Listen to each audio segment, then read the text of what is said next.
Hello. आप देख रहे हैं उत्थान एजुकेशन का ऑनलाइन प्लेटफॉर्म। मैं हूं आपके साथ डॉक्टर टी आर चौधरी। आपके साथ फिर से मुखातिब हो रहा हूं एक ऐसे टॉपिक को लेके जो पढ़ने वाले विद्यार्थियों के साथ साथ संपूर्ण जीवन जीवित जीव या मानव जाति के लिए अत्यंत उपयोगी टॉपिक है, जो आपको आज ये सिखाएगा कि आप अपने स्वास्थ्य को कैसे स्वस्थ रख सकते हैं, आप बिना बीमार हुए कैसे अपना सामान्य जीवन जी सकते हैं। अर्थात आप ह्यूमन हेल्थ की बात करेंगे, आप मानव स्वास्थ्य की बात करेंगे। ये आठवीं सॉरी ये जो 12वीं क्लास है उसकी एनसीईआरटी की बुक का 8वां चैप्टर है। साथ ही साथ first grade, second grade, RPSC से संबंधित किसी भी एग्जाम की तैयारी करने वाले विद्यार्थी, साथ ही साथ जो सीईटी और सीयूटी के जो कोर्स है उनके विद्यार्थी, और 12th क्लास में बोर्ड का एग्जाम देने वाले जो विद्यार्थी है उनके साथ साथ सभी कम्पिटेटिव फील्ड, जो मेडिकल एग्जाम से संबंधित जितने भी कम्पिटेटिव फील्ड है उनके एग्जाम देने वाले विद्यार्थियों के लिए अत्यंत महत्वपूर्ण टॉपिक है। ये टॉपिक मैं केवल 12th के लेवल से नहीं पढ़ा करके एक समस्त ह्यूमन बींग्स का एक स्वस्थ स्वास्थ्य कैसे रहेगा, अर्थात स्वास्थ्य से स्वास्थ्य रक्षणम कैसे होगा, आतुर से रोग प्रशमनम कैसे होगा, उस सिद्धांत को साक्षात मानकर, उस बात को यथार्थ मानकर इस टॉपिक को करवाने का प्रयास कर रहा हूं। अर्थात अधिक से अधिक लोग इस वीडियो में जुड़े और अपने ज्ञान, अपने जो माइंड ब्रेन है, माइंड का जो लेवल है उसको थोड़ा सा अपने स्वास्थ्य के बारे में अपग्रेड कर सकते हैं आप। तो 12th की मैं बात करूं तो 12वीं क्लास में ये टॉपिक 4 नंबर का होता है। अर्थात 4 नंबर के प्रश्न है वो इस टॉपिक से पूछे जाएंगे। कितने नंबर के प्रश्न आते हैं? 4 नंबर के प्रश्न आते हैं। इस टॉपिक से 2 प्रश्न आएंगे। एक प्रश्न 1 नंबर का होगा, एक प्रश्न 3 नंबर का होगा। जो 1 नंबर का प्रश्न आएगा वो ज्ञान से संबंधित होगा और वस्तुनिष्ठ प्रश्न रहेगा। 1 नंबर का जो प्रश्न है वो ज्ञान से संबंधित होगा। अर्थात आपके दिमाग में एक सीधी सीधी रटी रटाई या फिक्स प्रतिस्पर्ण के आधार पर एक बात बड़ी है, उस बात को आपको सीधा लिखना है। वो ज्ञान से संबंधित प्रश्न है और वो 1 नंबर का प्रश्न है। जैसे उदाहरण के तौर पे मैं आपको कहूं कि डेंगू किससे उत्पन्न होता है, डेंगू का वाहक कौन है, टाइफाइड रोग का निदान क्या है, एचआईवी किसका रोग कारक है। ये सारे यानी प्रतिस्मरण या यूं कहें कि रटी रटाई बात पे जो आपका उत्तर है वो 1 नंबर का प्रश्न पूछा जाएगा। साथ ही साथ 3 नंबर का जो प्रश्न है वो ज्ञानोपयोग से होगा। अपना लक्ष्य है मिशन मेरिट, अर्थात 12th क्लास का विद्यार्थी इस टॉपिक में से पूछे जाने वाले 4 नंबर के जो प्रश्न है उनमें से 4 कैसे लाए। अर्थात अपने को हर एक टॉपिक को क्लियर करना है। हर एक टॉपिक क्लियर होने के साथ ही अपने नंबर पूरे में से पूरे आएंगे तो अपन मेरिट कोई भगवान भी नहीं टाल सकता। अर्थात मिशन मेरिट के दौरान आपका जो इसका अगला प्रश्न होगा वो ज्ञानोपयोग का प्रश्न होगा।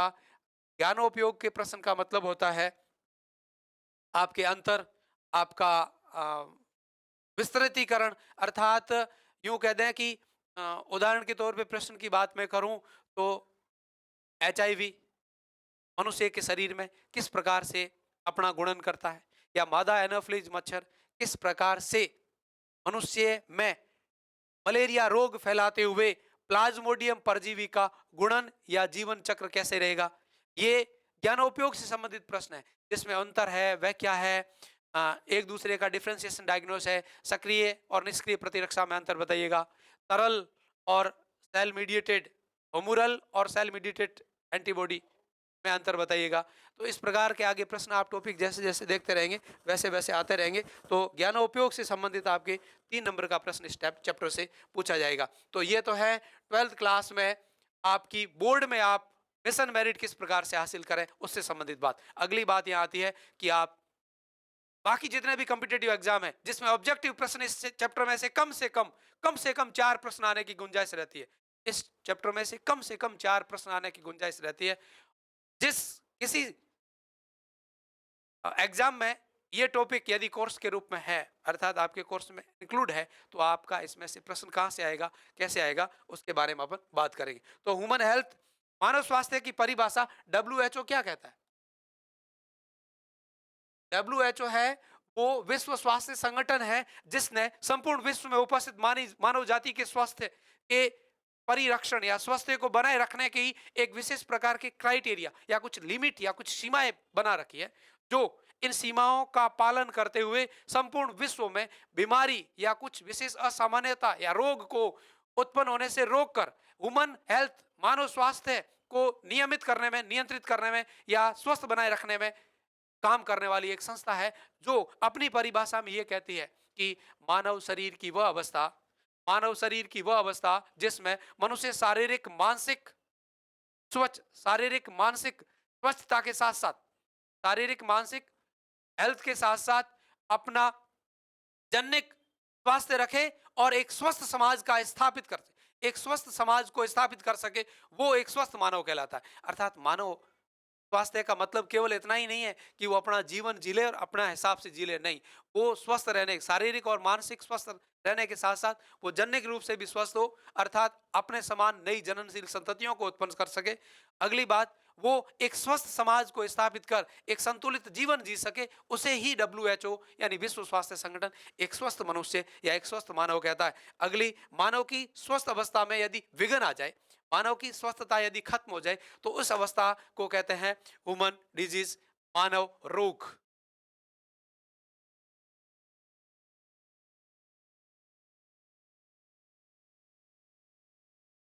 मानव रोग, मानव शरीर की ऐसी अवस्था, परिभाषा बता रहा हूं मानव रोग की। अब डिजीज शब्द की उत्पत्ति कैसे हुई है, तो आप सिंपल सा बोर्ड पे देखिएगा। डिजीज एक अंग्रेजी शब्द है जिसमें डिस धन इजिस से मिलकर के बना होता है और जिसका अर्थ होता है असुविधा, अर्थात स्वास्थ्य में बाधा अथवा अस्वस्थ होना। स्वस्थिक जीवन अर्थात सामान्य रूप से शारीरिक और मानसिक स्वस्थ व्यक्ति नहीं हो, उसके स्वस्थ शरीर में कोई बाधा उत्पन्न हो जाए, कोई असुविधा उत्पन्न हो जाए, तो उस अवस्था को ही आप ह्यूमन डिजीज या मानव रोग कहते हैं। अब ह्यूमन डिजीज अर्थात मनुष्य की शारीरिक, सामान्य शारीरिक, मनुष्य की सामान्य शारीरिक, मानसिक और जन्य की क्रिया के साथ साथ सामाजिकता का वो निर्धारण और निरूपण नहीं करे, ऐसी अवस्था को ही आप मनुष्य में रोग की अवस्था कहते हैं। और इस रोग की अवस्था में रोग कितने प्रकार के हो सकते हैं, रोगों का क्या क्या वर्गीकरण है। सबसे बड़े लेवल में आप मनुष्य की उत्पत्ति के आधार पर उत्पन्न होने वाले रोगों का वर्गीकरण देखें, तो मनुष्य की उत्पत्ति के साथ यदि कोई रोग उसके साथ उत्पन्न हो रहा है, जब किसी नए जीव की उत्पत्ति या नए मानव की उत्पत्ति या नए शिशु की उत्पत्ति के साथ ही जन्म से ही उसके अंदर कोई विकृति, वो विकृति शारीरिक हो सकती है, वो विकृति कायिक हो सकती है, वो विकृति मानसिक हो सकती है, वो विकृति उसके विशेष गुण सूत्र या आनुवंशिकता से संबंधित हो सकती है। ऐसी विकृतियों को आप जन्मजात या कॉन्जेनाइटल डिजीज कहते हैं। बहुत इंपॉर्टेंट बात है, जो मनुष्य, ऐसे रोग मनुष्य के जो जन्म से ही उत्पन्न रहते हैं या जन्म से ही उपस्थित रहते हैं, ऐसे रोगों को जन्मजात या कॉन्जेनाइटल डिजीज कहते हैं। इन कॉन्जेनाइटल या जन्मजात रोगों की परिभाषा क्या होती है, तो सिंपल सी परिभाषा है, रोगों की वह अवस्था, रोगों की वह अवस्था जो किसी शिशु के जन्म से ही उसके शरीर में उपस्थित रहती हो, या शरीर की वह असामान्य प्रवृत्ति जिसमें, या जो उस स्वस्थ शिशु, सॉरी, एक किसी नए शिशु की उत्पत्ति के साथ ही उसमें उपस्थित रहती हो, तो उसे आप कॉन्जेनाइटल या जन्मजात विकृतियां कहते हैं। अब जन्मजात रोगों की बात करूं तो हीमोफीलिया जन्म से ही उपस्थित है, रुधिर का थक्का नहीं बनता, एक विशेष प्रकार के गुणसूत्रीय विकार के कारण उत्पन्न। अगला, सीकल सेल एनीमिया, एक विशेष प्रकार के गुणसूत्रीय विकृति के कारण उत्पन्न होने वाला रोग है सिकल सेल एनीमिया, जिसमें आरबीसी का जो आकार है वो द्विव अवतल से बदल करके सिकल यानी हंसी आकार हो जाता है। अगला, थैलेसीमिया, ये भी रक्त में उपस्थित, सॉरी, विशेष प्रकार की आरबीसी जो है उसका विकृति का ही एक रोग है। अगला है विभिन्न प्रकार के सिंड्रोम, जैसे आप डाउन सिंड्रोम कहते हैं, पटाउ सिंड्रोम कहते हैं, क्लाइनफेल्टर सिंड्रोम कहते हैं। ये सारे जो सिंड्रोम है वो भी गुणसूत्रीय विषमता, असगुणिता या सुगुणिता के कारण उत्पन्न होने वाली विकृतियां हैं, जो शिशु में जन्म से ही उपस्थित रहती है। नपुंसकता, कुछ विशेष प्रकार की नपुंसकता है वो शिशु के जन्म से ही उपस्थित रहती है, अर्थात उसमें विशेष प्रकार के लैंगिक गुणसूत्रों का अभाव या लैंगिक गुणसूत्रों की कमी, असुगुणिता या लैंगिक गुणसूत्रों की अधोगुणिता, अधिगुणिता के कारण इस रोगों की उत्पत्ति होती है। तो वे रोग जन्म से ही उपस्थित रहते हैं। साथ ही साथ शरीर की इम्यून सिस्टम में कुछ विशेष प्रकार की डिफॉर्मिटी आ जाए, तो वो डिफॉर्मिटी भी उस व्यक्ति में जन्म से है, तो उसको आप जन्मजात रोग प्रतिरोधक क्षमता का ह्रास कहेंगे। अर्थात ऐसे रोग भी जन्म से हो सकते हैं। कुछ विशेष प्रकार के हार्मोनल डिफॉर्मिटी है, वो भी उस व्यक्ति में जन्म से ही पाई जा सकती है। तो वे रोग जो एक शिशु की उत्पत्ति के साथ ही जन्म के समय भी उसमें उपस्थित रहते हैं, तो उनको आप जन्मजात या कॉन्जेनाइटल डिजीज कहते हैं। दूसरे प्रकार के जो रोग होते हैं, उन रोगों का नाम है अर्जित रोग। अर्थात शिशु या व्यक्ति की जन्म के बाद उसमें विशिष्ट प्रकार के रोगाणु के संक्रमण से, या पोषण की उपलब्धता या अनुपलब्धता के आधार पर, या असंतुलित आहार विहार की वजह से, या असंतुलित रहन सहन की वजह से, या पोषण तत्वों की कमी से, या किसी विशेष प्रकार के रोगाणु के संक्रमित होने से, वो रोगाणु विषाणु हो सकता है, वो रोगाणु जीवाणु हो सकता है, वो रोगाणु प्रोटोजोआ हो सकता है, वो रोगाणु कवक हो सकता है फंजाई, वो रोगाणु विशेष प्रकार के प्रोटोजोन के जीव हो सकते हैं, वो रोगाणु हेलमंथीज कृमि के यानी विशेष प्रकार के कृमि हो सकते हैं। इनके संक्रमण से या इनके पैथोजन के संक्रमण से यदि रोग की उत्पत्ति होती है, तो वो संक्रामक रोग होगा, अर्थात वो रोग अर्जित होगा। अर्थात अर्जित रोगों को भी आगे कई प्रकार के वर्गीकरण है। अर्जित की जन्मजात और अर्जित पहला रोगों का वर्गीकरण है। जन्मजात का सीधा और सिंपल सा अर्थ है कि जब कोई शिशु उत्पन्न होता है, तो उसके साथ यदि रोग जन्म ले रहा है, अर्थात जन्म से ही उसमें वो विकृति उपस्थित है, तो उसको जन्मजात विकृति, जन्मजात रोग कहेंगे। और जन्म के बाद कुछ विशिष्ट प्रकार के शारीरिक, मानसिक, या यूं कहें आहार विहार, या यूं कहें कि विशेष प्रकार के रोगाणुओं के संक्रमण से यदि रोग की उत्पत्ति होती है, तो उसको आप एक्वायर्ड या अर्जित डिजीज कहते हैं। रोग या विकार जो जन्म से नहीं होते, लेकिन विभिन्न प्रकार के कारकों या कारणों की वजह से अर्जित होते हैं, जो हमारे आसपास उपस्थित हजारों प्रकार के रोगाणु विद्यमान रहते हैं, जो शरीर में विशेष प्रकार का संक्रमण करने के साथ ही रोग की इम्यून पावर अर्थात रोग प्रतिरोधक क्षमता को कमजोर कर देते हैं। और इस कमजोरी होने के कारण विभिन्न प्रकार के रोगाणु भोजन, पानी, वायु, त्वचा या किसी वाहक के माध्यम से भोजन, वायु, भोजन, पानी, वायु, त्वचा या किसी वाहक के माध्यम से मानव शरीर में प्रवेश करते हैं और शरीर की विभिन्न कोशिकाओं, ऊतकों, अंगों और सिस्टम को प्रभावित करते हुए कुछ असामान्य लक्षण उत्पन्न करते हैं। तो इस प्रकार की अवस्था को आप अर्जित रोग या एक्वायर्ड डिजीज कहते हैं। अब अर्जित रोगों को भी सीधे संपर्क से उत्पन्न होने वाले रोग और अप्रत्यक्ष यानी इनडायरेक्ट संपर्क से उत्पन्न होने वाले रोग के आधार पर दो भागों में बांटेंगे। उससे पहले एक कुछ नाम का ब्रिटिश का वैज्ञानिक था। उस वैज्ञानिक ने रोग कैसे होते हैं, अर्जित रोगों की बात कर रहा था। अर्जित रोग किसी विशेष प्रकार के रोगाणु की वजह से होते हैं और उस रोगाणु की क्या विशेषता रहती है और वो कब रोग उत्पन्न कर सकता है और रोग उत्पन्न करने के बाद किस प्रकार की विषमताएं उत्पन्न होती है, इन सब बातों को उसने देखा। और देखने के साथ ही ये 1880 यानी 19वीं शताब्दी की बात है। वो वैज्ञानिक अपना सामान्य जीवन जी रहा था, डॉक्टरेट की, उसके बाद वो बनना तो एक साइंटिस्ट चाहता था, पर सामान्य जीवन में उसकी पत्नी के जन्मदिन के उपलक्ष्य में उसको एक माइक्रोस्कोप सूक्ष्मदर्शी मिली और उस सूक्ष्मदर्शी में उसके आसपास एक विशेष प्रकार का एंथ्रेक्स बैसिलस नाम का एक एंथ्रेसिस बैसिलस नाम का एक जीवाणु था, जो पशुओं के अंदर यानी भेड़ के अंदर एक ऐसी बीमारी उत्पन्न करने लगा जिससे भेड़ों की अधिक संख्या में मृत्यु होने लगी।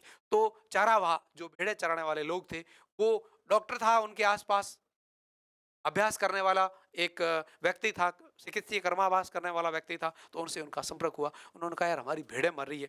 तो उसने उन मृत भेड़ों के शरीर से ब्लड का क्लॉट प्राप्त किया और उस क्लॉट में कुछ विशेष प्रकार के दंड यानी इच्छड़ के आकार के कुछ नए जीव दे।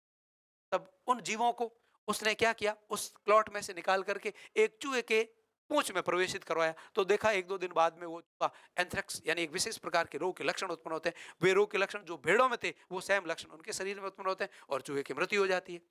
तब उसने देखा यार कुछ न कुछ ऐसी चीज है, कोई न कोई ऐसा घटक है, एक ऐसा सबस्टेंट है जो भेड़ों में भी रोग उत्पन्न कर रहा था।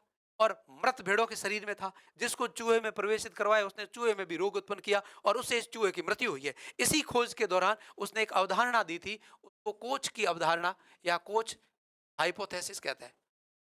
क्या थी कोच की अवधारणा?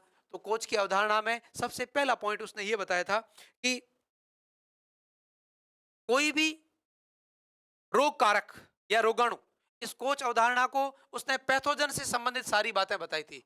रोगाणु, पैथोजन क्या होते हैं, उनकी क्या प्रवृत्ति होती है, वो किस प्रकार से रोग उत्पन्न करते हैं, कब रोग उत्पन्न कर सकते हैं, इन सारी बातों को उसने समझाने का प्रयास किया। तो पैथोजन या रोगाणुओं के बारे में जो अवधारणा दी थी उसको कोच की अवधारणा कहते हैं। और इस संबंध में उसका सबसे पहला पॉइंट ये था कि जो रोग उत्पन्न करने वाला रोगाणु होता है, वो पैथोजन जो होता है, वो जिस जीव में रोग उत्पन्न करता है उस शरीर में हर समय उपस्थित रहेगा। अर्थात रोग जब करेगा तब रोग उत्पन्न करने से लेकर के और जब तक वो रोगी रहेगा तब तक उसके शरीर में वो उपस्थित रहेगा। ये कोच अवधारणा का पहला पॉइंट था।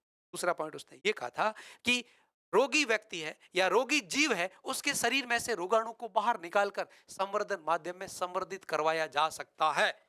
दूसरा पॉइंट था। दूसरा पॉइंट यह था कि संवर्धन माध्यम में जो जीवाणु संवर्धित हैं, वो जीवाणु भी नए जीवों में रोग उत्पन्न करने में सहायक होते हैं। अर्थात वो खुद जो संवर्धन माध्यम है, कल्चर मीडियम में उत्पन्न हुए हैं, वो भी रोगों में नए जीवों में रोग उत्पन्न करने की क्षमता रखते हैं। चौथी बात उसने बताई कि जो नया संवर्धन माध्यम में संवर्धित करके रोगाणु उत्पन्न किया है उसको किसी स्वस्थ जीव में प्रवेशित करवाएंगे तो वो उसमें रोग उत्पन्न करेगा, उसको वहां से और प्राप्त किया जा सकता है।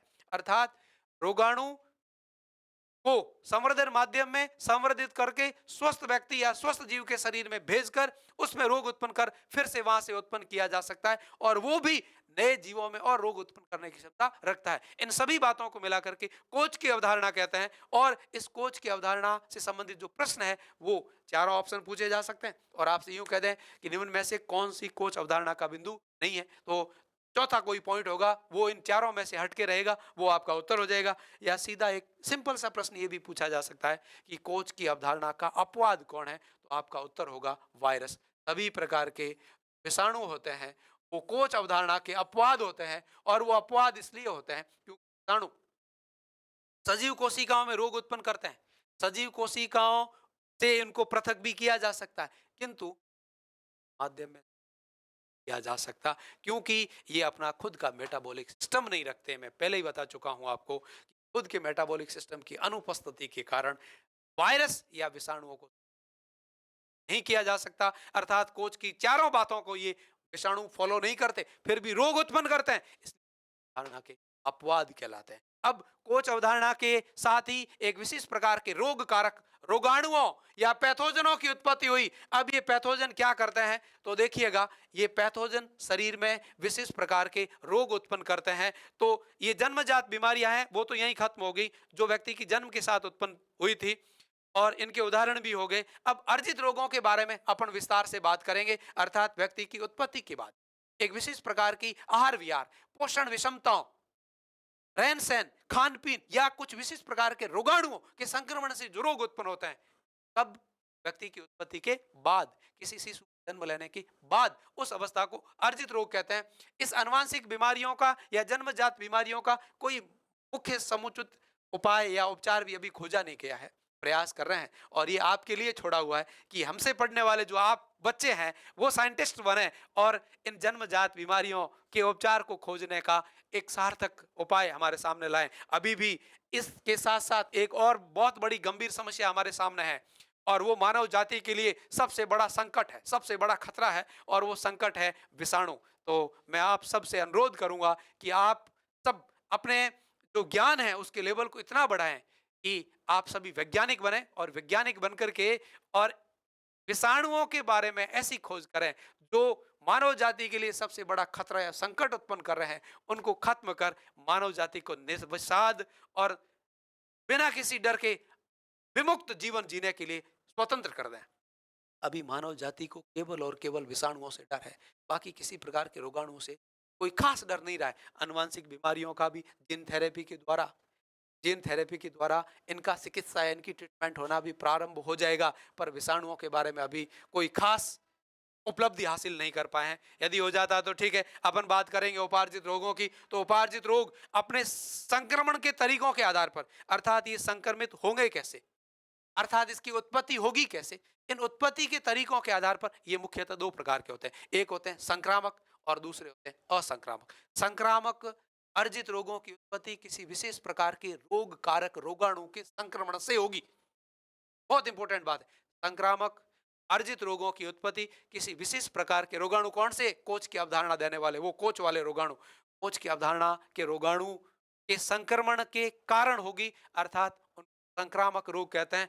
इन्हीं रोगों को आप संचरणीय रोग कहते हैं, अर्थात ये रोग कम्युनिकेबल डिजीज होते हैं। कम्युनिकेबल डिजीज का मतलब है कि ऐसे रोग एक स्थान से दूसरे स्थान तक, अर्थात एक रोगी व्यक्ति से दूसरे रोगी व्यक्ति से, अर्थात एक रोगी जीव से दूसरे स्वस्थ जीव तक संचरित होते हैं या संक्रमण के माध्यम से फैलते हैं, इसलिए उनको संचरणीय रोग भी कहते हैं, कम्युनिकेबल डिजीज भी कहते हैं। और ये एक विशेष प्रकार के संक्रमणकारी पैथोजन या रोगाणु के कारण उत्पन्न होते हैं, इसलिए इनको संक्रामक रोग भी कहते हैं। दूसरा इनका अर्जित रोगों का प्रकार है वो है असंचरणीय रोग या असंक्रामक रोग।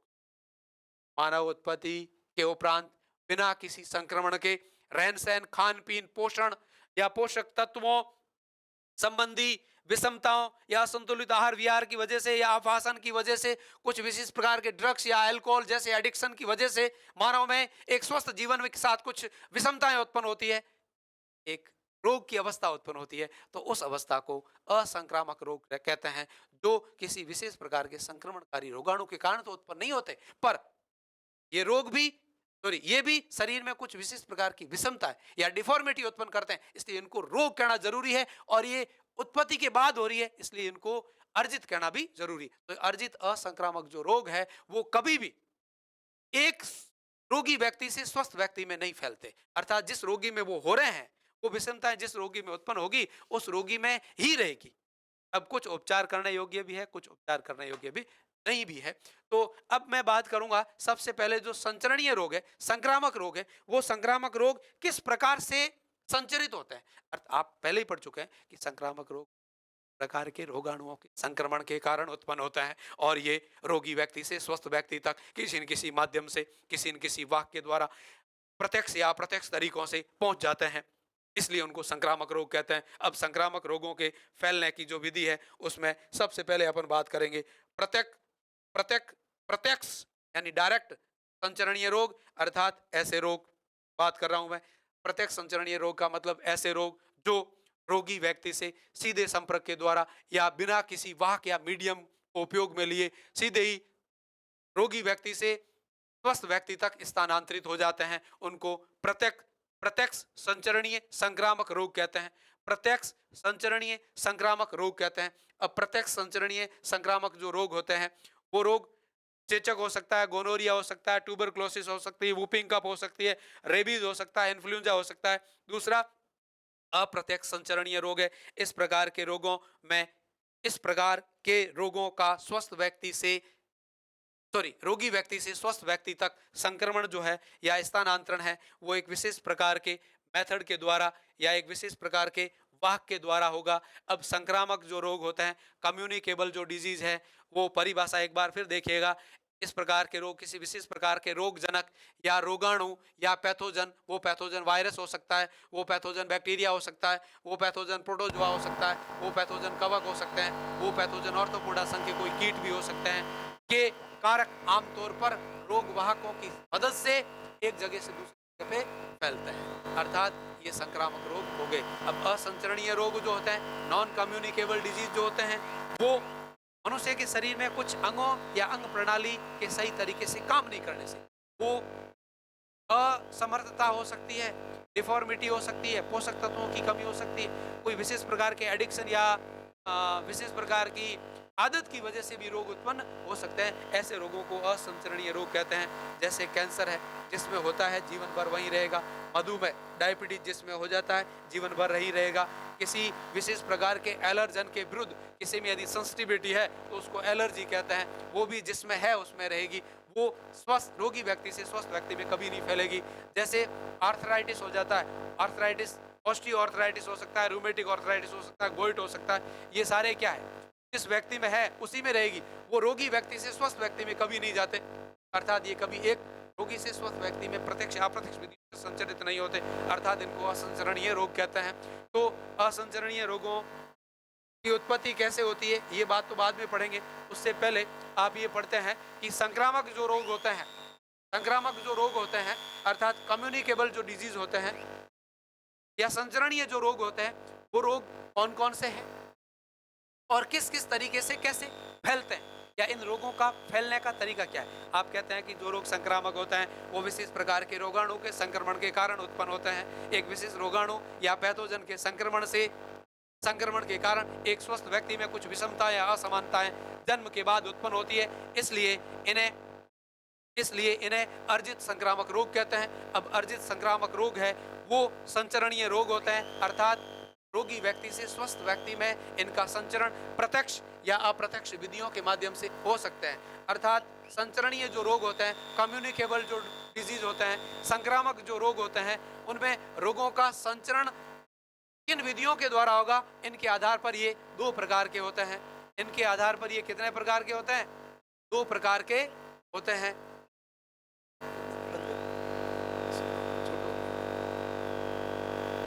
संक्रामक रोगों में प्रत्यक्ष संचरण से एक जगह से दूसरी जगह फैलने वाले रोग भी होते हैं और कुछ अप्रत्यक्ष मेथड या अप्रत्यक्ष विधियों के द्वारा भी एक स्थान से दूसरे स्थान तक फैलते हैं। अब प्रत्यक्ष विधियों में संचरण से कौन से क्या तरीके हैं?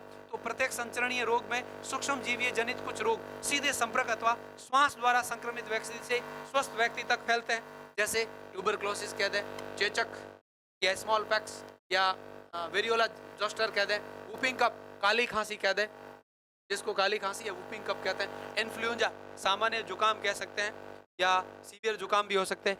ये स्वस्थ व्यक्ति रोगी व्यक्ति में रोग की उत्पत्ति किसी विशेष प्रकार के रोग कारक रोगाणु के कारण उत्पन्न होगी और ये रोगी व्यक्ति स्वस्थ व्यक्ति में रोग फैलाता रहता है, इसलिए इसको प्रत्यक्ष संचरण कहते हैं। अब अप्रत्यक्ष संचरणीय रोग में कुछ सूक्ष्म जीव जनित रोग वाहकों वेक्टर के द्वारा रोगी से स्वस्थ मनुष्य में फैलते हैं। अब संक्रामक रोगों को रोग संचरण की विधि के आधार पर दो भागों में आप बांट रहे हैं। आपके सामने सीधा सीधा पड़ा है, एक तो प्रत्यक्ष, दूसरा अप्रत्यक्ष। प्रत्यक्ष संचरण का मतलब है कि रोगी बिना किसी वाहक, बिना किसी वेक्टर के यदि अपने रोगाणुओं को किसी स्वस्थ व्यक्ति तक फैला देता है, किसके माध्यम से? हवा के माध्यम से फैला सकता है। किसके माध्यम से?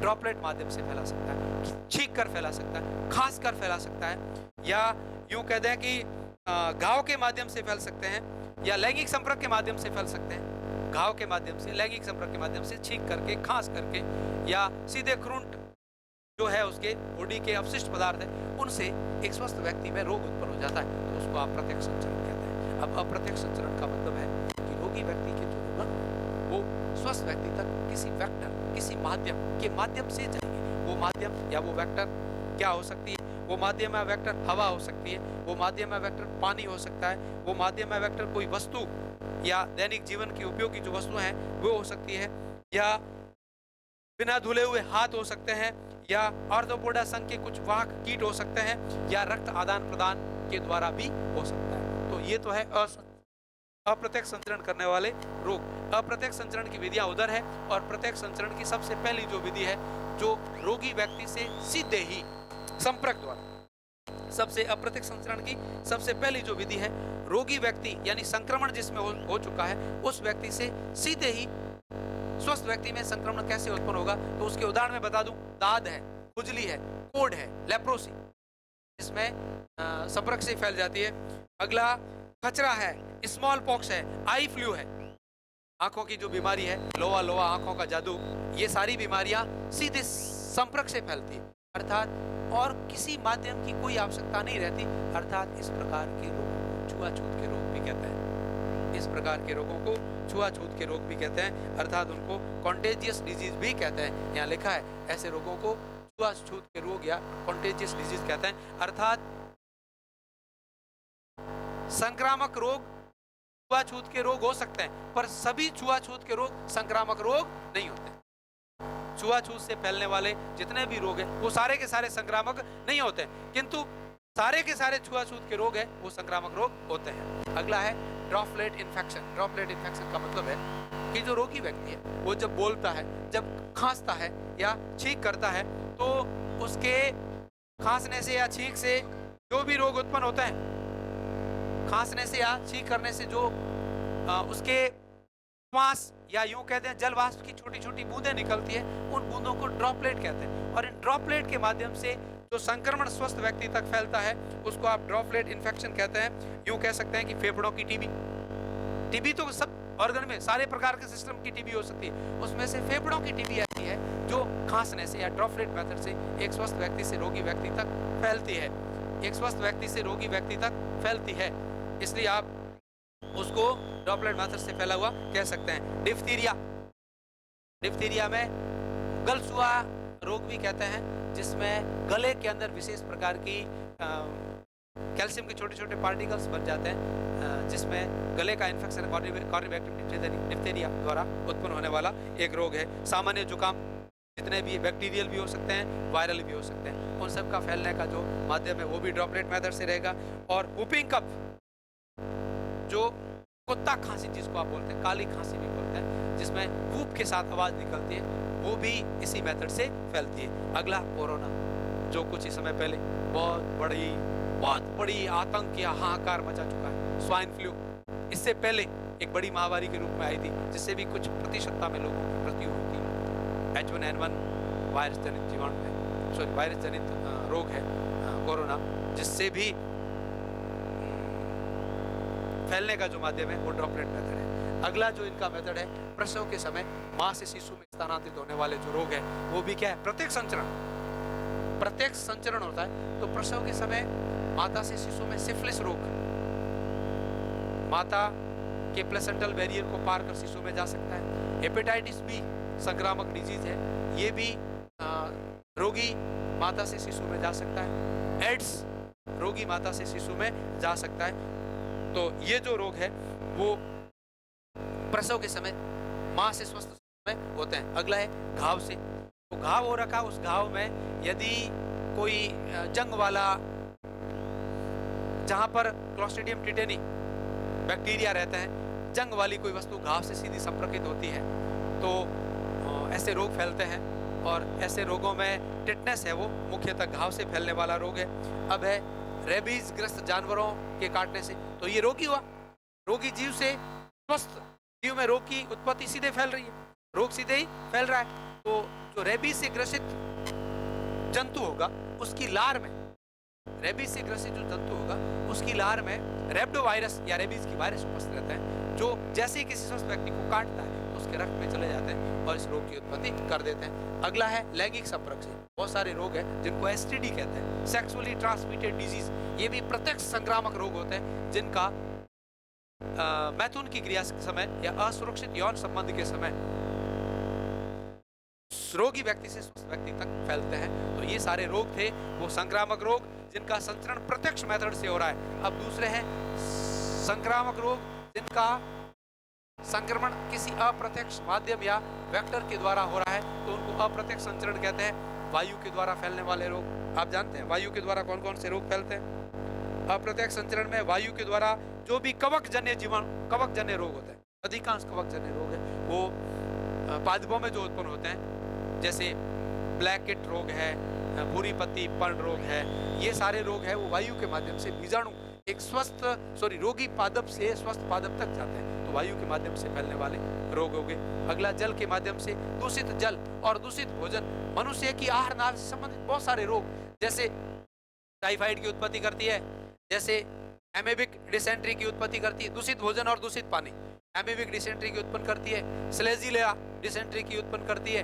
अब जो डायरिया होता है दस्त, वो बैक्टीरिया जनित भी हो सकती है, जीवाणु जनित डायरिया भी हो सकता है, प्रोटोजोआ जनित डायरिया भी हो सकता है, एंटामीबा हिस्टोलाइटिका से उत्पन्न होता है। स्लेजिला बैक्टीरिया जीवाणु है, वो जीवाणु अतिसार को उत्पन्न करता है, अर्थात डायरिया को उत्पन्न करता है, वो भी दूषित भोजन और पानी से फैलता है। अब वायरस जनित बैक्टीरियल जनित डायरिया है तो भी दूषित भोजन और पानी से होगा। अगला प्रोटोजोआ जनित एंटामीबा हिस्टोलाइटिका से यदि डायरिया हो रहा है तो भी दूषित भोजन और पानी से होगा। अगला है कृमि जनित एस्केरियोसिस कृमि जो होता है वो डायरिया उत्पन्न करता है, एस्केरियोसिस रोग उत्पन्न करता है, उसमें भी मरोड़ के साथ दस्तक लगती है, वो भी दूषित भोजन और पानी से फैलता है। तो दूषित भोजन और पानी से फैलने वाले बहुत सारे रोग है। अब खाद्य विषाक्तता, फूड पॉइजनिंग के कारण भी बहुत सारे रोग उत्पन्न होते हैं। ये इन रोगों का मुख्य मार्ग के द्वारा वायु और दूषित भोजन जल और दूषित भोजन से फैलने वाले रोग है। अब एक ऑर्थोपोडा ऐसा संघ है, बहुत इंपॉर्टेंट बात बता रहा हूँ, बहुत सारे कॉम्पिटिटिव एग्जाम में इस पॉइंट से संबंधित प्रश्न पूछा जाता है, ध्यान रखना ये बात। ऑर्थोपोडा संघ के कीट बहुत सारे मानव के संक्रामक रोगों में वाहक के रूप में कार्य करते हैं। अब ये जीव है या अपने लिए आफत, यूं समझ ले आफत ही मान लें इसको। तो सबसे पहले आप सब जानने वाले हैं कि मलेरिया रोग की उत्पत्ति किससे होती है? मलेरिया रोग की उत्पत्ति किससे होती है? मादा एनोफिलीज मच्छर। अरे नहीं रे मूर्ख, मादा एनोफिलीज मच्छर तो मलेरिया रोग का वाहक होता है। उत्पत्ति होती है Plasmodium protozoan parasite, Plasmodium protozoa संघ के परजीवी जीव से, जिसकी 4 जातियां हैं। आगे प्लाज्मोडियम को विस्तार से पढ़ने वाले हैं, अर्थात मलेरिया रोग को विस्तार से चैप्टर में पढ़ने वाले हैं। मलेरिया की पूरी पीएचडी आपको कराऊंगा इस टॉपिक के अंदर। आप दिल थाम के जुड़े रहिएगा हमारे साथ। और आप देख रहे हैं मिशन मेरिट का 12th का बैच, जिसमें ऑर्थोपोडा संघ के वाहक कीट के रूप में काम आने वाले नाम याद रखिएगा। मैं बोल रहा हूं कंटिन्यूटी। सबसे पहले मादा एनोफिलीज मच्छर मलेरिया रोग उत्पन्न करता है। दूसरा मच्छर है क्यूलेक्स मच्छर, मलेरिया रोग का वाहक होता है, फैलाता, उत्पन्न नहीं करता। उत्पन्न करने वाली बात गलत बोल रहे हैं, अपन ये कहेंगे मादा एनोफिलीज मच्छर मलेरिया रोग फैलाता है। दूसरा मादा क्यूलेक्स मच्छर, ये फिलेरियल रोग अर्थात हाथी पांव जो रोग होता है उस रोग का वाहक होता है। फिलेरियल या हाथी पांव रोग का वाहक होता है। अगला है एडीज मच्छर, मादा एडीज मच्छर, ये डेंगू जैसे खतरनाक वायरल रोग का वाहक होता है। अगला है सीसी फ्लाई, जिसको सैंड फ्लाई भी कहते हैं, सीसी फ्लाई है जो चिकनगुनिया जैसे रोग की वाहक होती है। अगला है पिच्छू, पिच्छू छोटे छोटे माइट होते हैं जो चूहों में पाए जाते हैं, चूहे के पिच्छू, रेड माइस या रेड फ्लाइस बोलते हैं उनको, जो प्लेग जैसे खतरनाक बैक्टीरियल रोग, पैचुरेला पेस्टिस या यार्सिनिया पेस्टिस बैक्टीरिया द्वारा उत्पन्न होता है प्लेग रोग, उस रोग का वाहक होता है। बहुत इंपॉर्टेंट बात बता रहा हूँ, घरेलू मक्खी, हाउस फ्लाई, अरे मक्खी नहीं है, बहुत बड़ी आफत है ये। घरेलू मक्खी टाइफाइड को फैलाती है, घरेलू मक्खी बैक्टीरियल डिसेंट्री या अतिसार को फैलाती है, घरेलू मक्खी खाद्य विषाक्तता या फूड पॉइजनिंग उत्पन्न करती है। अब मच्छरों में जितने भी मच्छर आप देख रहे थे, चाहे एनोफिलीज की बात करें, क्यूलेक्स की बात करें, एडीज की बात करें, सीसी फ्लाई की बात करें, ये सभी नर मच्छर है, वो बेचारे कुछ नहीं करते, रक्तपान करने का कार्य करती है मादाएं, और मादाएं सदैव रक्त चूसती है, और रक्त चूसने के कारण मादा मच्छर ही रोग उत्पन्न करने में वाहक के रूप में कार्य करते हैं। अर्थात मादा मच्छर में शार्प या तीखे मैंडिबल होते हैं, उन तीखे मैंडिबल के द्वारा वो त्वचा पर कट लगाती है और उस कट में अपनी हाइपोफेरिंक्स को घुसाती है और फिर रक्तपान या रक्त को चूसने का कार्य करती है।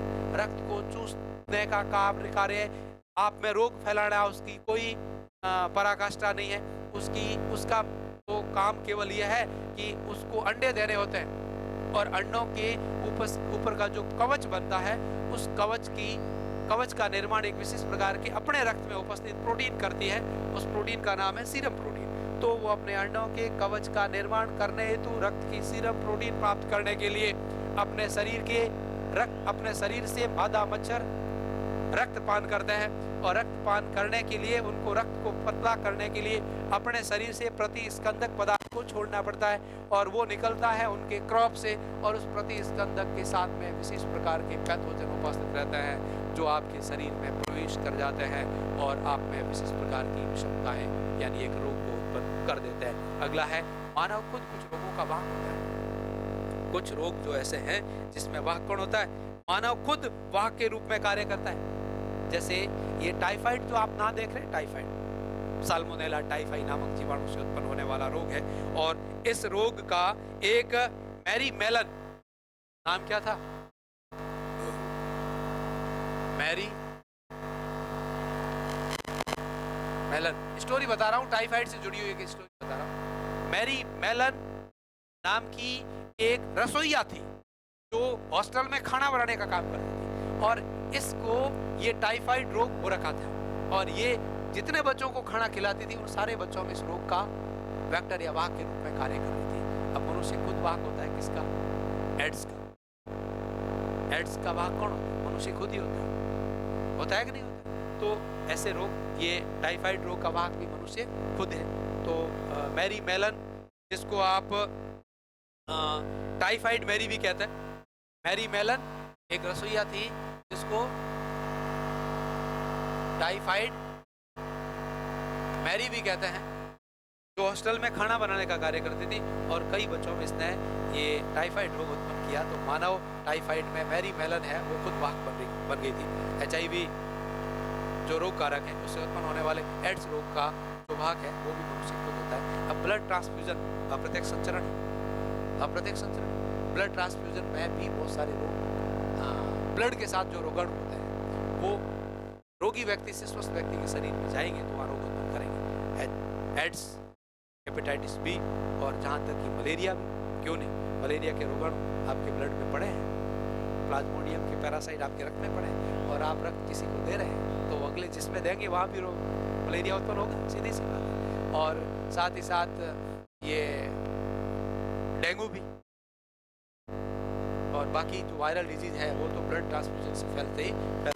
तो ये है संक्रामक रोगों के फैलने का तरीका या उनको आप किस प्रकार से एक स्वस्थ व्यक्ति से रोगी व्यक्ति तक जाते हैं। अब इसके साथ ही आप असंक्रामक जो रोग थे उन असंक्रामक रोगों के बारे में कुछ स्टडी आप कर रहे थे, यानी असंचरणीय जो रोग है वो असंक्रामक रोग कौन कौन से होते हैं और इन असंक्रामक रोगों की उत्पत्ति कैसे होती है, तो इनके बारे में थोड़ी सी। संक्रामक रोग, तो ये संक्रामक रोग है वो प्रत्यक्ष और अप्रत्यक्ष विधि से संचरित होने वाले हैं, उन सब के बारे में आपने विस्तार से देख ही लिया है।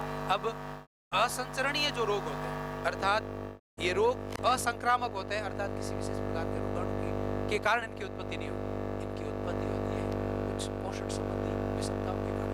इनकी उत्पत्ति होती है आहार, संतुलित आहार का उपयोग नहीं करने से। इनकी उत्पत्ति होती है हार्मोनल असंतुलन से। इसकी उत्पत्ति होती है असहायन रोग अर्थात कुछ विशेष प्रकार की डिफॉर्मिटी, सिस्टमेटिक डिफॉर्मिटी के कारण इनकी उत्पत्ति हो सकती है। तो ऐसे असंक्रामक रोग में आप सबसे पहला कह सकते हैं पोषण संबंधी विषमताओं के कारण इस रोग की उत्पन्न हो सकती है। तो पोषण संबंधी विषमताओं में मैं उदाहरण बता रहा हूँ असंक्रामक रोगों के। आपसे कोई असंक्रामक रोगों के पूछ ले, इनमें से कौन सा असंक्रामक रोगों का उदाहरण नहीं है, वह 4 ऑप्शन तो असंक्रामक और 1 संक्रामक का हो तो आप कैसे पहचानोगे? तो सबसे पहले मल्टीविटामिन की मैं बात करूँ तो विटामिन B1 की कमी से वेरी रोग होता है। विटामिन B5 की कमी से पेलेग्रा रोग होता है। विटामिन B5 की वजह से पेलेग्रा डिजीज होता है।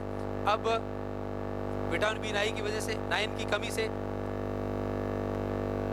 थैलेसेमिया, एक विशेष प्रकार के एनीमिक डिजीज होता है जिसको परनेंसिस एनीमिया कहते हैं। ऐसे ही विटामिन C की वजह से स्क्वारे डिजीज होता है। विटामिन D की वजह से रतौंधी रोग होता है। विटामिन D की कमी से रतौंधी रोग होता है। तो ये सारे जो है वो पोषक तत्वों में विषमता के कारण होता है। प्रोटीन की कमी से क्वास्टिक्योर रोग होता है। कार्बोहाइड्रेट की कमी से मेरास्मस डिजीज होता है। ये शिशुओं में उत्पन्न होने वाली पोषण संबंधी विकृतियां हैं, अर्थात बेरी कहते हैं, पेलेग्रा कहते हैं, स्क्वारी कहते हैं, रिकेट्सिया विटामिन D की कमी से होता है। विटामिन A की कमी से रतौंधी होता है। पहले मैं शायद उल्टा बोल गया था, वापस याद कर लेना। विटामिन A की कमी से रतौंधी नाइट ब्लाइंडनेस होता है और विटामिन D की कमी से रिकेट्सिया डिजीज होता है जिसमें हड्डियां कमजोर हो जाती है। विटामिन C की कमी से स्क्वारी डिजीज हो जाता है जिसमें मसूड़ों से खून निकलने लगता है। विटामिन B9 की कमी से परनेंसिस एनीमिया हो जाता है। विटामिन B12 को साइनोकोबालमिन कहते हैं, ये भी मेगालोब्लास्टिक एनीमिया को उत्पन्न करता है इसकी कमी से। तो ये पोषण संबंधी विषमता है। कार्बोहाइड्रेट की कमी से मेरास्मस डिजीज होता है। प्रोटीन की कमी से क्वास्टिक्योर डिजीज होता है। तो ये पोषण संबंधी विकृतियां है। अब अपासन संबंधी रोग की बात मैं करूं तो आप जितने भी जॉइंटों में जो आर्थराइटिस हो, ऑस्टियोआर्थराइटिस हो या रूमेटिक आर्थराइटिस हो या गोइट हो, या अपासन संबंधी रोग है। सुसाइड, थायराइड की सुसाइड, ये हार्मोनल इम्बैलेंस के कारण उत्पन्न होने वाले बहुत सारे रोग हैं। हार्मोनों की असामान्यता के कारण भी बहुत सारे रोग उत्पन्न होते हैं। साथ ही साथ आप में एलर्जी होती है, रतौंधी होती है, दृष्टि संबंधी विषमताएं उत्पन्न होती है, या आपके कोई बाह्य चोट की वजह से कोई विकृतियां उत्पन्न होती है, तो वो भी तो एक रोग ही तो है। वो रोग कैसा हो गई जिसमें उसमें ही रहेगी, आगे फैलेगा नहीं फैलेगा, तो उसी में रहा, मतलब क्या, असंक्रामक रोग है। तो ये सारे जो रोग है वो असंक्रामक रोग है। अब इनके साथ साथ कुछ विशेष प्रकार के ड्रग्स या एल्कोहल का प्रयोग करने से लिवर फेलियर हो जाता है, हार्ट फेलियर हो जाता है, कार्डियक एंजिना पेक्टोरिस होता है, मायोकार्डियल इन्फेक्शन होता है, कार्डियक अरेस्ट होता है, हृदय आघात, पूरी तरह से हृदय वो रुक गया है। तो ये सारी बीमारियां हैं। आपकी बीपी का बढ़ना है, ब्लड प्रेशर बढ़ रहा है, ब्लड प्रेशर घट रहा है, आपके जोड़ों में दर्द हो रहे हैं, तो ये सारे के सारे जो रोग है वो असंचरणीय या असंक्रामक रोग होते हैं। अब असंचरणीय रोगों के बारे में विस्तार से अपन नहीं पढ़ रहे, यहाँ इस टॉपिक में अपन संचरणीय जो रोग है उन सभी रोगों के बारे में विस्तार से पढ़ेंगे। संचरणीय के रोग का मतलब है कि विशेष प्रकार के रोग कारक या रोग जनक से उत्पन्न होते हैं, अर्थात इनको आप संचरणीय रोग कहते हैं। अब इनमें से सबसे पहले आप विषाणु जनित रोगों को पढ़ेंगे, उसके बाद जीवाणु जनित रोगों को पढ़ेंगे, उसके बाद प्रोटोजोआ जनित रोगों से पढ़ेंगे, उसके बाद हेलमिंथिस कृमि रोगों को पढ़ेंगे, विशेष प्रकार के कवक जनित रोगों को पढ़ेंगे, अर्थात जिनका मनुष्य की उत्पत्ति के बाद विशेष प्रकार के रोगाणु, वो रोगाणु कोच अवधारणा वाले, उन रोगाणु के संक्रमण से एक शरीर में असामान्यता या विषमता या एक संतुलित अवस्था को खत्म करने वाली जो अवस्था पैदा होती है उसको आप संक्रामक रोग कहते हैं। अब सबसे पहले एक नंबर पर अपन उन संक्रामक रोगों की स्टडी करेंगे जो विषाणुओं से उत्पन्न होते हैं। तो मैं सबसे पहले आपको थोड़ा सा विषाणु के बारे में बता देता हूँ, फिर संक्रामक विषाणुओं से उत्पन्न होने वाले संक्रामक रोगों के बारे में पढ़ेंगे। यूं कॉम्पिटिटिव एग्जाम है तो बहुत सिंपल से प्रश्न आते हैं, निम्न में से कौन सा विषाणु जनित रोग नहीं है, निम्न में से कौन सा जीवाणु जनित रोग है, निम्न में से कौन सा प्रोटोजोआ जनित रोग है। आपके 12th में भी ऐसा सिंपल सा प्रश्न आएगा, पर आपको थोड़ा सा डीप जाके पढ़ना, इसलिए आप इस संपूर्ण चीजों के बारे में विस्तार से अपनी जानकारी रखें और आपके जीवन उपयोगी भी हो वो जानकारियां, इसलिए अपन इतना विस्तार से पढ़ रहे हैं। तो विषाणु होते क्या, वायरस होते क्या है। तो पहले तो मैं वायरस की परिभाषा पहले ही बता चुका हूँ, एक बार फिर बताता हूँ कि वायरस ऐसे रोग कारक होते हैं, एक ऐसे सूक्ष्म जीव, सूक्ष्म रोग उत्पन्न करने वाले जीव होते हैं जो सजीव और निर्जीव के बीच की योजना कड़ी है। Virus also called connecting link between living and non living organism, अर्थात सजीव और निर्जीव के बीच की योजना कड़ी इसलिए कहते हैं क्योंकि कोच अवधारणा का ये पालन नहीं करते हैं, अर्थात सजीव कोशिकाओं से बाहर पड़े रहते हैं, तब तक निर्जीव पड़े रहते हैं, अर्थात खुद का गुणन, वृद्धि, विकास, जनन कुछ नहीं करते, सजीव का कोई गुणधर्म नहीं दर्शाते, निर्जीव की भांति पड़े रहते हैं। और जैसे ही किसी सजीव कोशिका के भीतर जाता है, ये सजीव कोशिका के मेटाबॉलिक सिस्टम को उपयोग में लेते हैं, अर्थात सजीव कोशिका डीएनए, आरएनए और राइबोसोम को उपयोग में लेते हुए उस पर पूरी कोशिका को हाईजेक करके अटैक कर लेते हैं और वहीं पर अपना गुणन, वृद्धि, विकास, जनन सारी क्रियाएं करने लग जाते हैं। इसलिए ही वायरस को सजीव और निर्जीव के बीच की योजक कड़ी कहते हैं। और इसी बात के कारण आज तक वायरस अपन सब के लिए चिंता का विषय बना हुआ है, क्योंकि अभी तक सभी प्रकार के वायरसों के विरुद्ध एक ऐसी विशेष प्रकार की मेडिसिन या औषधि या कारगर विधि अपन नहीं ढूंढ पाए हैं जिससे कि विषाणु जनित रोग को अपन पूर्णतः शरीर से खत्म कर और अपना एक निर्मुक्त और बिना किसी भय का जीवन जी सके। यह आप सबके लिए एक कहे चैलेंजिंग विषय है।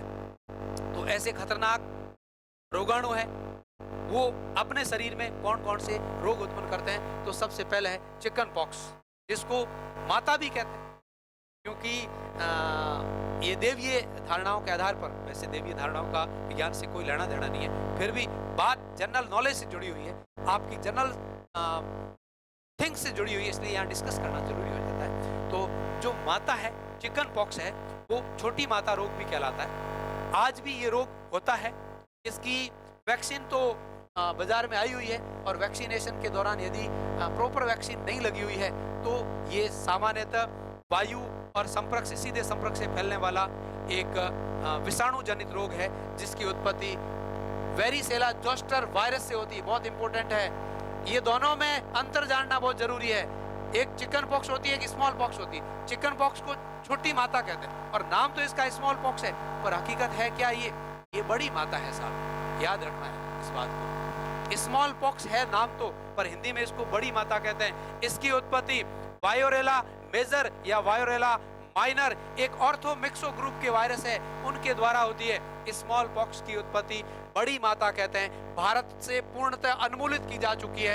यानी पहले भारत में ये रोग होता था, अब वैक्सीनेशन के द्वारा इस रोगाणु को भारत से खत्म कर दिया गया है। अर्थात ये वायरस अब पूरी मानव भारत की प्रत्येक मानव जाति में इतनी इम्यूनिटी पावर क्रिएट कर ली है कि ये विषाणु अब भारत में ये स्मॉल पॉक्स नामक बीमारी उत्पन्न नहीं करता है।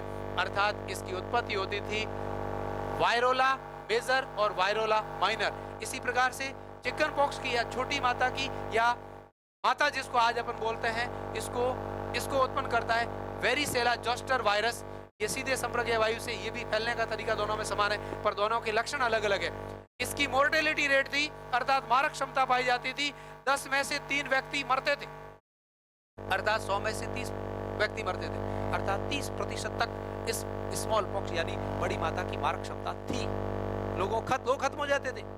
और बड़ी माता आज भी आपके आस पड़ोस में या 40, 50, 60 साल का ऐसा व्यक्ति, आप 60 साल के आसपास के ऐसी उम्र के आप व्यक्ति देख सकते हैं जिनके चेहरे पर छोटे छोटे धब्बे मिलेंगे, आपको स्पॉट मिलेंगे गहराई के साथ। उनसे पूछिए क्या कितनी खतरनाक थी, वो अपनी मौत के बिल्कुल पास में जाके जीवित हुए हैं। पर एक बात ध्यान रखना कि एक ही प्रकार का वायरस आपके शरीर में, एक ही डिजीज की उत्पत्ति एक ही बार कर सकता है। और जब उस रोग से आप मुक्त हो जाते हैं तो वही वायरस, सेम वायरस आपके शरीर में वापस रोग की उत्पत्ति नहीं कर सकता, क्योंकि वायरस से उत्पन्न होने वाले रोगाणु के विरुद्ध, यानी वायरस जनित रोगाणु के विरुद्ध आपके शरीर में विशेष प्रकार की एंटीबॉडी बनकर के आपकी मेमोरी टी सेल में स्टोर हो जाती है, और वो एंटीबॉडी उसी ग्रुप या उसी प्रकार के सेम वायरस के शरीर में प्रवेश करते ही एक्टिव होकर के उसको खत्म कर देती है। अर्थात वायरस जनित रोग आपके शरीर में एक बार ही होता है। अब इन्फ्लुएंजा आप यहाँ पढ़ रहे हैं, सामान्य जुकाम है, वो फ्लू H1N1 वायरस के कारण होता है, और स्वाइन फ्लू है वो भी H1N1 टाइप के वायरस की वजह से होता है। ये ऑर्थोमिक्सो ग्रुप के वायरस है, ऑर्थोमिक्सो ग्रुप का ये भी वायरस है, ये भी ऑर्थोमिक्सो ग्रुप का वायरस है। अब ऑर्थोमिक्सो ग्रुप के जो वायरस है वो आरएनए वायरस होते हैं, और इसमें सामान्यतः आयरन का एक ही स्टैंड पाया जाता है, और ये सामान्य जो जुकाम उत्पन्न करते हैं। अब ऑर्थोमिक्सो ग्रुप के यहाँ इस इन्फ्लुएंजा को उत्पन्न करने वाले 200 के आसपास के वायरस हैं, खोजे गए, होंगे तो पता नहीं कितने, 200 के आसपास तो खोज लिए गए। अर्थात आपके शरीर में जब भी जुकाम इन्फ्लुएंजा उत्पन्न होता है तो वो हमेशा नया इन्फ्लुएंजा, नया जुकाम, नए वायरस के कारण ही होगा। पुराना वायरस कभी भी वापस जुकाम उत्पन्न नहीं कर सकता है, ये बात थोड़ा ध्यान में रखिएगा। तो ये चिकन पॉक्स है, वेरिसेला जोस्टर से उत्पन्न होता है। स्मॉल पॉक्स है, वो वायरोला मेजर और वायरोला माइनर से उत्पन्न होता था, अब खत्म किया जा चुका है वैक्सीनेशन के द्वारा। बड़ी माता पूरी रूप से खत्म हो चुकी है। ये अभी भी होते हैं, इसके लक्षण है शरीर पर छोटे छोटे लाल लाल धब्बे उत्पन्न होते हैं, जिनमें पानी भरने के साथ वो बड़े भी हो जाते हैं, कंपकंपी के साथ तेज बुखार आता है, शरीर में भयंकर दर्द होता है, और वो जो स्पॉट उत्पन्न हो रहे हैं, छाले उत्पन्न हो रहे हैं, वो आपके आहार नाल में भी साथ में उत्पन्न, यानी पूरे शरीर की इंटरनल और एक्सटर्नल टिश्यू में एक साथ उत्पन्न होते हैं। 8-10 दिन तक अपनी क्षमता रखने वाला वायरस है, और वैक्सीनेशन किया है तो ठीक है हो जाता है, और वैक्सीन नहीं किया है तो वैक्सीनेशन कर रखा है तो उत्पन्न ही नहीं होगा, क्योंकि उसके इस वायरस के अगेंस्ट में उसके शरीर में पहले से इम्यूनिटी है, वो बन के एंटीबॉडी तैयार पड़ी। किंतु वैक्सीनेशन नहीं कर रखा है तो उत्पन्न हो सकता है, और उत्पन्न होकर के और रोग के लक्षण उत्पन्न करता है, पर मारक क्षमता बिल्कुल भी नहीं है, मरने की गुंजाइश बहुत कम रहती है, यानी मॉर्टेलिटी रेट इसकी बिल्कुल कम है। अगला है मम्स, खचरा और मीजल्स, ये रूबेला वायरस से उत्पन्न होते हैं। ये पैरामिक्सो ग्रुप के वायरस है, इनका संक्रमण ड्रॉपलेट मेथड या वायु के माध्यम से होता है, रोगी व्यक्ति से वायु के माध्यम से स्वस्थ व्यक्ति तक फैलते हैं। और ये भी इनके जो रोग के लक्षण है, बुखार के साथ शरीर में छोटे छोटे विजल्स में छोटे छोटे स्पॉट होते हैं, जिन पर खास खुजली नहीं आती। इसमें भी खुजली नहीं आती है, पर जब ठीक हो रहे होते हैं तब चिकन पॉक्स के जो घाव होते हैं वहां पर खुजली आती है। अगला है पोलियो, जो पोलियोमाइलेटिस वायरस से उत्पन्न होता है। इसका जो वायरस है वो पोलियोमाइलेटिस,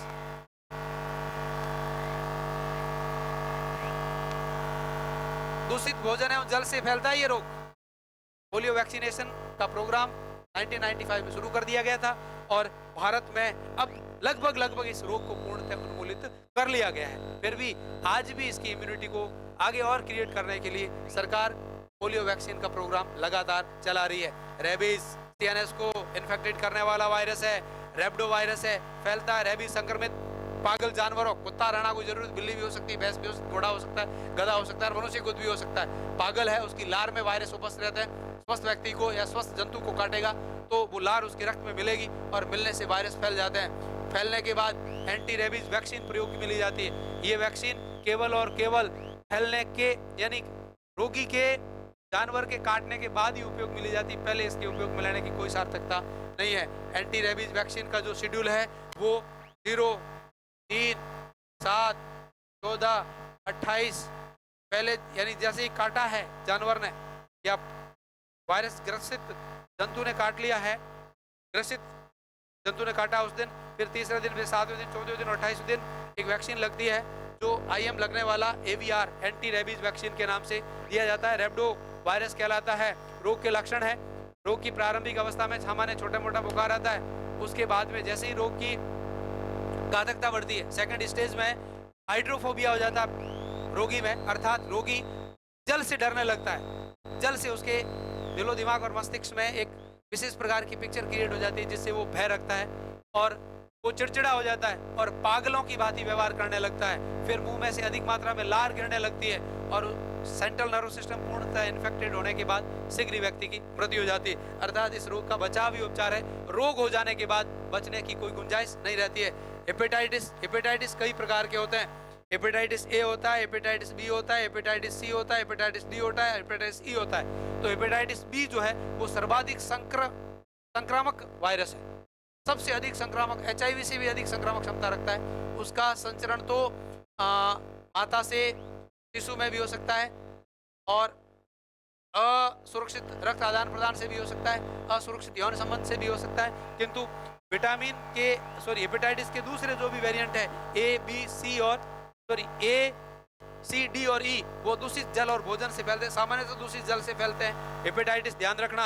अगला है डेंगू, फैलता है मादा एनोफ्लीज मच्छर से, फैलता है मादा एनोफ्लीज मच्छर से और होता है डेंगू वायरस जिसको DENV यानी dengue virus first, second, third और फोर्थ, इसके इतने प्रकार है और ये फैलता है एडिस एजिप्टाई मादा मच्छर के काटने से, अर्थात मादा मच्छर के लार में इसका ये डेंगू वायरस है वो उपस्थित रहता है। अगला है एड्स, विस्तार से अपन इस टॉपिक में इसको पढ़ेंगे, आगे पढ़ेंगे। मलेरिया, एड्स और कैंसर, 3 ऐसी बीमारियां जो इस टॉपिक में अपन विस्तार से देखने वाले, किंतु आप यहाँ थोड़ा सा देख लें। ह्यूमन इम्यूनो वायरस से फैलता है जो दूषित रक्त आदान प्रदान या असुरक्षित यौन संबंध से इसका संचरण होता है, इससे उत्पन्न होता है। अगला सामान्य जुकाम ऑर्थोमिक्सो कैटेगरी के वायरस से फैलता है। स्वाइन फ्लू, H1, इम्यूनिडेज, न्यूरोमोनिडेज, इम्यूनिडेज प्रकार के वायरस है जिनसे फैलता है। अगला है कैंसर, ये भी वायरस जनित रोग है, वायरस जनित रोग हो सकता है। कभी कभी एक विशेष प्रकार का वायरस कोशिका में जाता है और कोशिका चक्र को नियंत्रित करने वाली जो साइक्लिन प्रोटीन है, उस प्रोटीन का संश्लेषण करने वाला विशेष प्रकार का जीन होता है, उस जीन को ऑन्कोजीन कहते हैं। उस ऑन्कोजीन में उत्परिवर्तन कर देता है जिससे ऑन्कोजीन खत्म हो जाती है और ऑन्कोजीन खत्म होने से साइक्लिन प्रोटीन का संश्लेषण नहीं होगा, जिससे कोशिका का नियंत्रण, वृद्धि और विकास नियंत्रित नहीं रहेगी, सेल डिवीजन नियंत्रित नहीं रहेगा, जिससे कोशिकाएं अनियंत्रित रूप से विभाजन होना शुरू कर देती है और uncontrolled division of cell also called cancer, कोशिकाओं का अनियंत्रित विभाजन ही कैंसर कहलाता है। तो इस प्रकार से 11 प्रकार के मुख्य जो विषाणु जनित बीमारियां थी वो आपके सामने मैंने प्रस्तुत करने का प्रयास की है। भी है disease who are communicable due to bacteria, अर्थात जीवाणु जनित बीमारियां कौन कौन सी है और किस प्रकार से रोग के लक्षण उत्पन्न करती है, इन सब के बारे में अपन स्टडी करेंगे, डिस्कस करेंगे अपने नेक्स्ट चैप्टर में। आज इतना ही। आप सब इस टॉपिक को अंदर जाके थोड़ा सा पढ़िएगा, देखिएगा आपके जीवन में अत्यंत उपयोगी टॉपिक है। थैंक यू सो मच, मिलते हैं नेक्स्ट अगले दिन।